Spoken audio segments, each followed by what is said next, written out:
Bradford, and he'd been involved, Brimfield he called it, Brimfield, and he'd been involved with a drama group up there, and they'd done a play about the history of Bradford, and of course a lot of the history was the working class history. It makes you realise how lucky we are now, because in the old days the mill owners, if you didn't work you didn't get paid, and there were all sorts of accidents, and there was no health and safety and everything else. So this is Poverty Knock, and it touches on some of those things.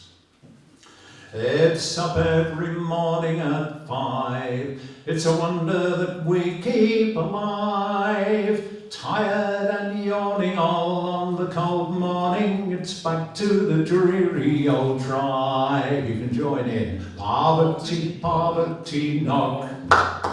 Me loom is a saying all day. Poverty, poverty knock. Thank you. Gaffers too skinny to pay. Poverty, poverty knock. Keeping one eye on the clock. I know I can guttle when I hear me shuttle go. Poverty, poverty knock.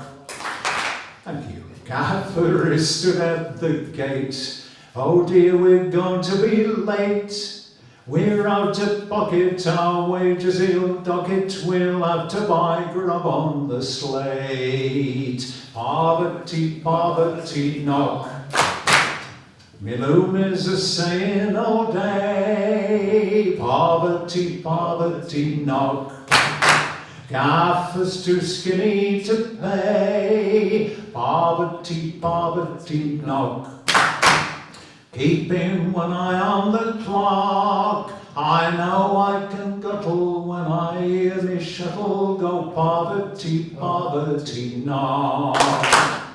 We have to wet our own yarn, be dipping it into the tarn. It's wet and it's soggy, it makes you feel groggy. There's rats in the dirty old barn. Sometimes a shuttle flies out and gives some poor woman a clout. There she lies bleeding, there's nobody heeding. Won't somebody carry her out? Poverty, poverty knock. Me loom is a saying all day. Poverty, poverty knock. Gaffers too skinny to pay. Poverty, poverty knock. Keeping one eye on the clock.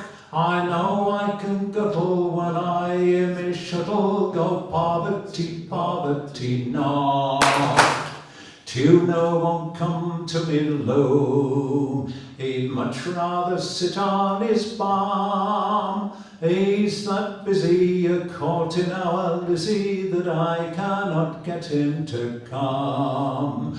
Our Lizzie, she's easily led. We think that he takes her to bed. She used to be skinny, now look at her pinny. It's just about time they were wed. How poverty, poverty knock. Me loom is a saying all day. Poverty, poverty knock.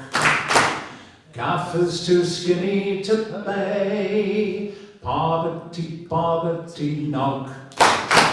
Keeping one eye on the clock. I know I can guttle when I hear me shuttle go. Poverty, poverty knock. Thank you.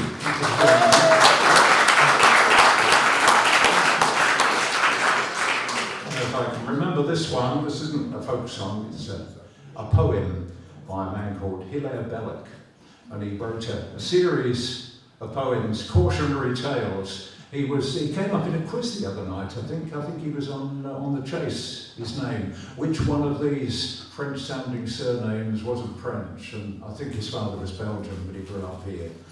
So this is a cautionary tale about Matilda. Matilda told such dreadful lies, it made one gasp and stretch one's eyes. Her aunt, who from her earliest youth had held a strict regard for truth, attempted to believe Matilda. The effort very nearly killed her, and might have done so had not she discovered this infirmity. For once, towards the close of day, Matilda, growing tired of play and finding that she was alone, went tiptoe to the telephone and summoned the immediate aid of London's noble fire brigade. Within an hour, the gallant band came pouring in on every hand, from Putney, Hackney Downs and Bow. With courage high and hearts aglow, they galloped roaring through the town. Matilda's house is burning down.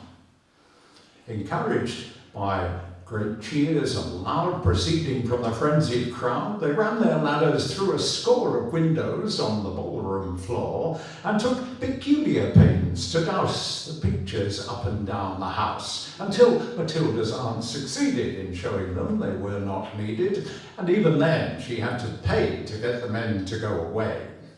It happened that a few weeks later, her aunt was off to the theatre to see that entertaining play, The Second Mrs. Tanqueray.